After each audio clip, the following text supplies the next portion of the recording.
Kita mulai pembahasan soal terkait hukum Newton. Hukum Newton ya. Di sini ada permasalahan berupa balok bermassa 8 kg terletak pada bidang licin. Balok tersebut ditarik dengan gaya sebesar 30 Newton dengan cara seperti yang ditunjukkan pada gambar. Berapakah besar percepatan balok atau tidak? Oke, yang pertama kali kalau misalkan pembahasan soal Newton, ya berarti kita identifikasi dulu gaya-gaya yang bekerja pada benda yang diamati, yaitu balok di sini ya. Gaya apa yang bekerja? Pertama dia punya berat, dia punya massa ya, berarti maka dia punya berat. Itu arahnya ke bawah, kemudian dia punya gaya normal yang menyeimbangkan juga ya, karena dia berada di bidang permukaan. Nah, kemudian selain itu dia ada punya gaya apa lagi? Dia punya gaya tarik ya, atau gaya tegangan tali kita lambangkan, kita hilangkan gambar tangannya dan kita kasih simbol apa? Kasih simbol T ya, karena mungkin kan ditarik tali gitu ya. Bukan langsung oleh tangan juga nggak apa-apa, mau tali atau mau F, nggak masalah pakai lambang. Yang penting itu ada gaya di sana. Terus setelah itu, ini harusnya arahnya kemana? Arahnya ke atas ya. Kita kasih tanda panah. Ini di sini mana? Gak ada ternyata ya. Ya udahlah, intinya tanda panahnya ke sini, ke atas. Oke, akhirnya setelah kita identifikasi gaya-gayanya, gimana nih?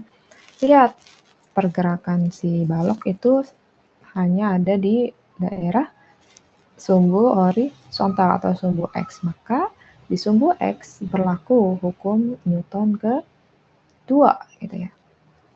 Kenapa? Karena walaupun benda bergerak, dia tidak dengan kecepatan yang konstan. Berarti kan hukum Newton kedua yang berlaku. Berarti kan sigma F sama dengan M kali A. Kemudian kita lihat gaya-gaya di arah sumbu X apa aja nih, gitu kan. Kalau ini kartesiannya, gitu kan. Lihat, di sini ada gayanya nggak? Nggak ada ya, karena yang lurus dengan sumbu horizontal ya. Tapi lihat, di sini ada yang miring, nih, si tali. Berarti apa? Berarti kita harus menggunakan metode komponen vektor. Nah, ini makanya kenapa materi-materi sebelumnya kita harus selalu review lagi gitu ya. Kalau kalian lupa, buka lagi video sebelumnya atau pelajari materi tentang metode komponen vektor. Bagaimana caranya memecah jadi sumbu X dan sumbu Y untuk komponen vektor T ini? Yaitu kita pakai tarik vektornya ke sumbu X, maka inilah jadi komponen vektor X-nya. Kalau kita tarik dia ke sumbu Y, maka inilah komponen vektor T di sumbu Y. Nah, berarti apa aja gaya-gaya yang bekerja di sumbu X? Berarti hanya ada Tx. Positif negatif, kita beri kesepakatan sesuai sumbu kartesian aja ya. Yaitu kalau arahnya ke kanan berarti positif, kalau arahnya ke atas juga dia positif.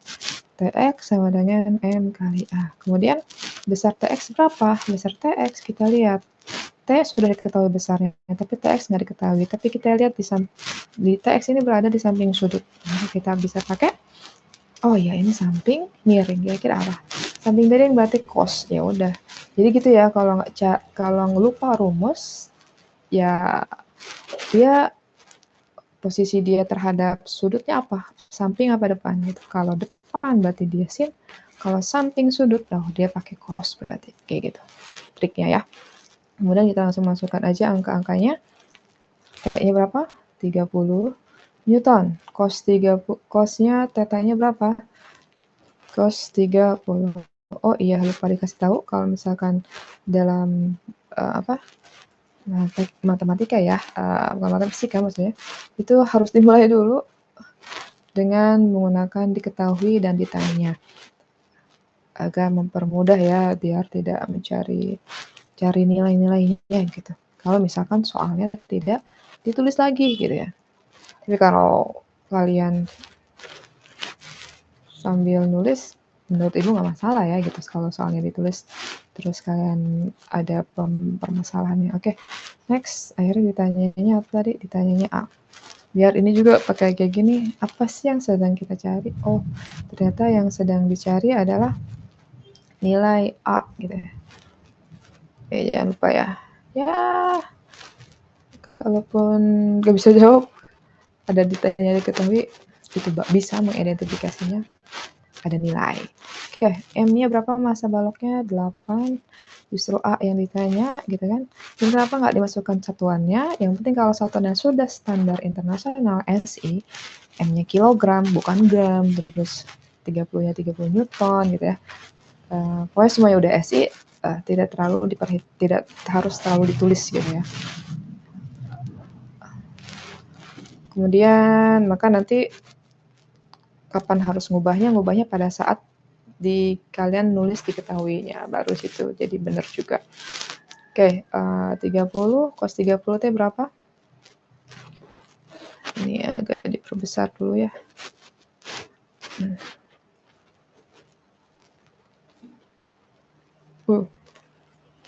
30 cos 30 adalah setengah akar 3. Lagi-lagi harus diingat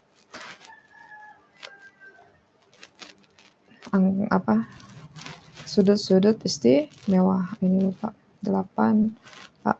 Oke, gimana cari nilai A? Kita ingin menghilangkan nilai ingin A-nya menjadi tunggal gitu. Oh, berarti 8-nya harus dihilangkan dengan cara dibagi gitu ya.